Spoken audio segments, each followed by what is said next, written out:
Bienvenidos a UNAD, Educación y Desarrollo, programa institucional de la Universidad Nacional Abierta y a Distancia, líder en educación virtual para América Latina. En el pasado programa estuvimos hablando de los efectos que ha venido ocasionando la pandemia del COVID-19 y en esos efectos, pues indudablemente hay sectores que tienen una mayor incidencia, entre ellos el sector salud, como punto de partida del tema que aglutina la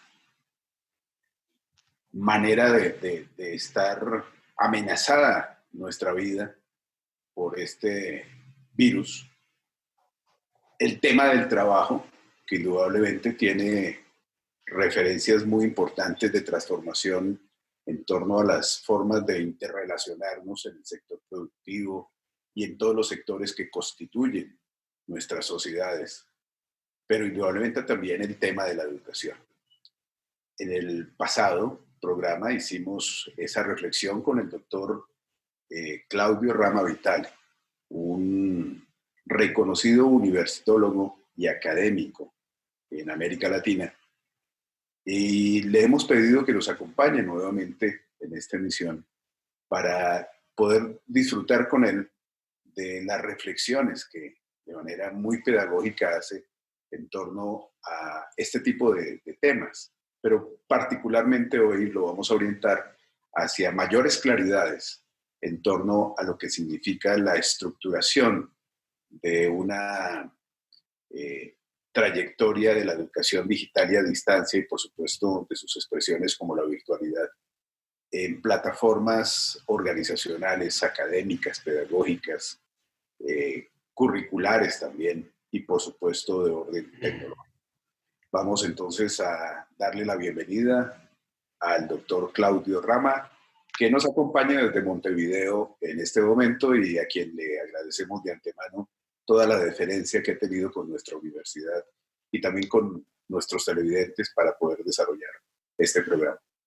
Un gran gusto estar contigo, querido rector, y sin duda con la universidad que la reconozco desde hace mucho tiempo como una gran referencia en América Latina al desarrollo de la virtualidad, al desarrollo de las nuevas pedagogías activas, y que en este caso es claro que esta enorme apuesta que la sociedad colombiana viene haciendo desde hace muchos años, hoy está mucho más que reconocida como una decisión inteligente y que sin lugar a duda abre un camino en un cual, en un contexto, como hablábamos la semana pasada, hay una recomposición tan grande de la economía, la sociedad y los mercados educativos que está transformando las oportunidades y las posibilidades de las personas.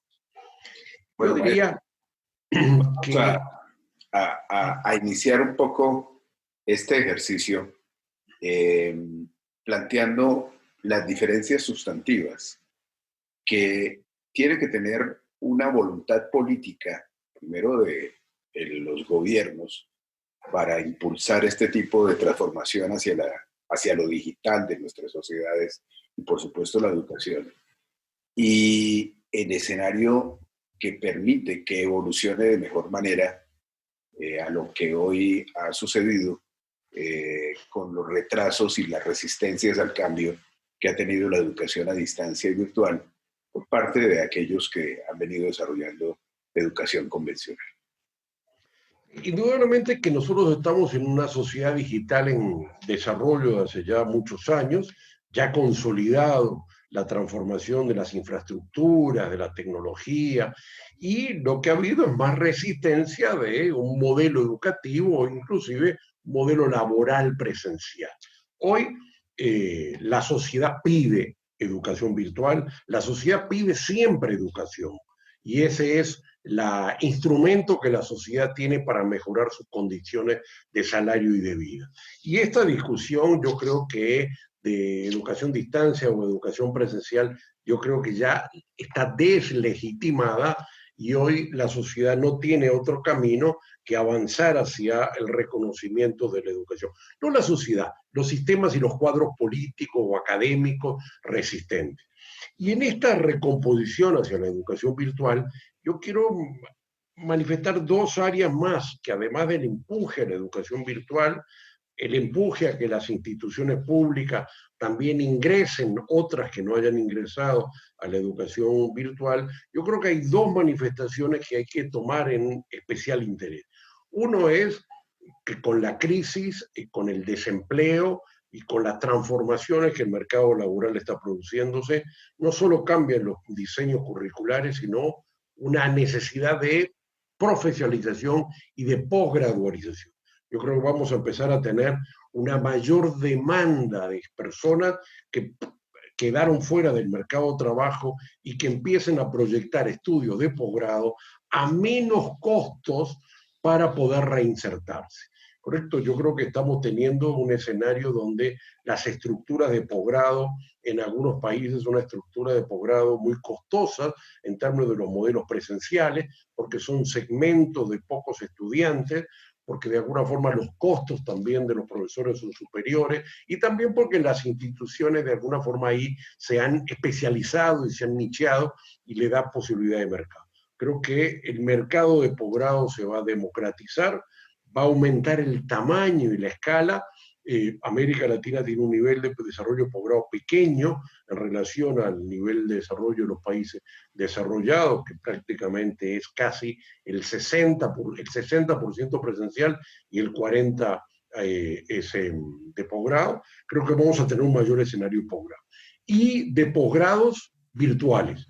Hoy nosotros en América Latina hay mucha resistencia a las maestrías virtuales, a los doctorados virtuales, a los postdoctorados virtuales, y ese tema yo creo que de alguna forma no tiene sustentación ideológica ni empírica y que de alguna forma vamos a ver un camino. Algunos países ya han entrado a empezar a reconocer en términos de la legalidad, pero después en la instrumentación es muy limitado. Creo que vamos a empezar a tener un escenario mucho mayor de la virtualización en los posgrados. Y esto, el segundo elemento que quería referirme es cómo impacta lo internacional, porque los mercados de posgrado son mercados no nacionales, sino que son mercados internacionales.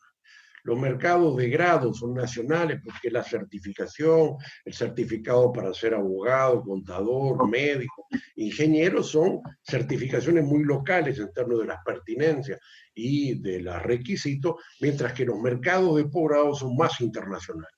Y a nivel internacional se van a producir dos variables importantísimas para mí. Uno es que el enorme flujo de estudiantes internacionales, en el cual algunos países compiten, como Estados Unidos, Inglaterra, Australia, y que prácticamente hay unos 6 millones de estudiantes internacionales, donde América Latina tiene una presencia muy, muy baja como lugar de atracción, estos mercados de movilidad profesional se van a venir abajo. Hoy los estudiantes están regresando a sus países muchísimos, se han roto los nexos educativos, a muchos estudiantes les pasa que han pagado matrículas y costos y ya efectivamente volvieron, y vamos a tener una expansión de la educación transfronteriza virtual. ¿Correcto? Sí. Creo que hay un camino que se conecta con el escenario de los posgrados, porque la mayor movilidad profesional y docente es para el área de posgrado. O sea que yo diría que los impactos en el sector de educación, primero grandemente vienen por la caída de la matrícula privada y la expansión de lo público, pero fundamentalmente el desarrollo de la educación virtual. Vamos a tener un mayor nivel de oferta y de habilitación de escenarios de posgrados virtuales como un mecanismo de crecimiento para reinsertarse competitivamente las personas en el mercado de trabajo a menores costos, porque los desempleos van a ser muy fuertes y no pueden hacer, cuando se salga de la pandemia, sistemas de pago de una educación presencial, y finalmente vamos a tener una mayor competencia global de educación transfronteriza. Bueno, vamos avanzando en esta reflexión de manera importante, pero por ahora es necesario que ustedes vean estos mensajes institucionales.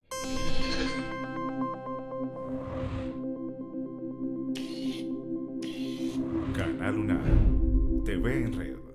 Uno de los elementos que seguramente los televidentes quieren escuchar sobre esta reflexión tan importante que usted está haciendo es diferencias, porque hoy lo que se está mostrando en esta velocidad con que se quiere decir que todo está virtual, pues deja de lado muchos elementos que son claves a la hora de garantizar la rigurosidad de estos modelos y que tienen que ver, por ejemplo, con la manera como se construye pedagógica y didácticamente las capacidades de soporte mediático y del papel que juegan los mediadores, inclusive los estudiantes que son muy diferentes a las formas convencionales como se hace tradicionalmente. Hay competencias que tienen que ver, por ejemplo, con lo que se denomina la comunicabilidad, es decir, una expresión como la que hoy estamos afianzando en la virtualidad, donde un docente no simplemente transmite, sino más bien asesora, orienta, perfecciona las posibilidades de comprensión que tiene un estudiante sobre el conocimiento y le lleva también a que ese conocimiento, que es una de las características del modelo pedagógico que se impulsa en la educación virtual y a distancia, es el aprendizaje significativo, es decir, la praxis del conocimiento, un conocimiento que tiene más entornos de aplicación que otra cosa, un conocimiento que motiva permanentemente. Y esa motivación, aunque intrínseca en la mayoría de los casos, también es cierto que puede ser suscitada por las redes que comparten conocimiento, en este caso redes de estudiantes con docentes, redes de estudiantes con los propios estudiantes, y que no están ubicados todos en el mismo entorno físico, geográfico, sino que están en múltiples entornos, en donde las características y condiciones de los contextos pues hacen que se puedan multiplicar las formas de comprensión y de aplicación de esos conocimientos. Estos escenarios se plantean, por ejemplo, en una diferenciación que usted nos hacía en el programa anterior sobre lo que implica el diseño de los currículos. Currículos más ligados a los problemas de las regiones, de las comunidades, de los sectores específicos del conocimiento y, por supuesto, currículos que están atados a la necesidad imperiosa no solamente de ganar en el bagaje intelectual, sino en el bagaje de la gestión del mismo conocimiento. ¿Cómo ve usted estos elementos a la hora de entender esas diferenciaciones que tenemos que darle a los líderes, dirigentes de la educación y, por supuesto, los actores que siempre van a seguir existiendo, estudiantes y profesores? Siempre estarán en cualquier modelo educativo, pero los roles se transforman y esto implica al mismo tiempo transformación de las propias instituciones. Sí, yo creo que estamos en un aceleramiento del cambio, en una enorme transformación potencial, y me queda la duda de hasta dónde se pueden hacer a tiempo esa velocidad. Creo que el sistema de salud lo estamos viendo en América Latina muy rápidamente comprando mascarillas, arreglando hospitales, comprando equipamientos de respiración. O sea, yo creo que estamos haciendo unos ajustes que no estoy viendo en el sector de educación. No estoy viendo, sino que en el sector de educación me da una sensación de meramente el ingreso de nuevos proveedores de educación virtual, a distancia, en forma muy desordenada, y no claridad respecto a las rigurosidades y los perfiles necesarios de transformación. Creo que es claro que los dirigentes políticos dicen, aunque sea que estudien, porque no pueden ir a lo presencial. Y yo creo que estamos en una fase muy liberalizadora en ese sentido, por una enorme demanda de la sociedad. Pero que la educación a distancia es claro que tiene que tener un escenario de una perfil realmente ajustado a los cambios en el mercado laboral, ajustados a las características de la diversidad de las personas, ajustados a una necesaria investigación mucho más pertinente y al mismo tiempo mucho más aplicada, como hablábamos en el programa anterior. Creo que la recomposición está siendo tan rápida que de alguna forma los temas curriculares están siendo soslayados y estamos en un escenario de que no se rompan las relaciones de el ciclo de aprendizaje, porque mucha gente abandona las instituciones porque hoy están cerrando o porque efectivamente hay muchos problemas de la educación respecto al pago que puedan tener miles de personas que están pasando a niveles de desempleo muy rápido.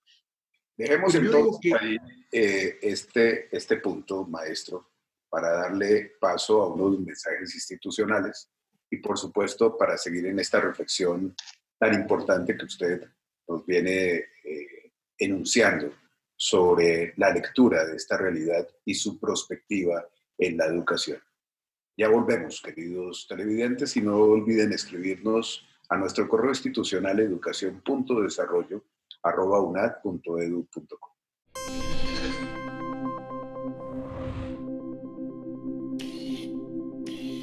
Canal UNAD, TV en red. Continuamos con UNAD, Educación y Desarrollo, programa institucional de la Universidad Nacional Abierta a Distancia.